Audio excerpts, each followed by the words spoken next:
উদ্বোধনে একবার মায়ের ভক্তরা নিচে খুব হইহট্টগোল করছে।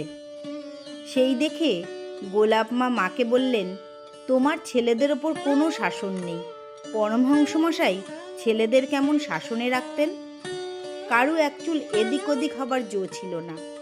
মা বললেন, কি জানি মা, আমি কারুর কিছু খারাপই দেখতে পাই না, তা শাসন করব কি? আমি যে মা, আমি শাসন করব কি করে? আমি ঝেড়ে ঝুড়ে পরিষ্কার ঝরিষ্কার করে নিই। এরা ঠাকুরের ছেলে, শাসন করব বললেই হলো? তিনি কেমন সব ঠিক করে নেন, তার আপন ভোলা ভালোবাসায় সব সোজা হয়ে যায়। আমাদের প্রেমের ঠাকুর, তাতে কোনো কঠোর রূঢ় ভাব নেই। যখন লোকে বলে, আচ্ছা এর ফল ভগবান দেবেন, আমি কিন্তু তখন ঠাকুরের কাছে প্রার্থনা করি, ঠাকুর নির্বোধ সুবোধ সকলেরই মঙ্গল করো।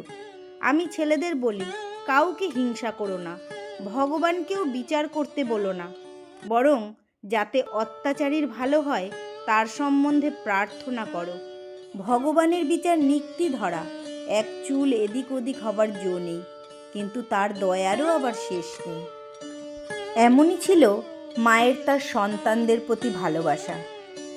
আজ এই পর্যন্তই। সবাই ভালো থাকবেন, সুস্থ থাকবেন, মাকে ধরে মহানন্দে থাকবেন। জয় মা শারদা।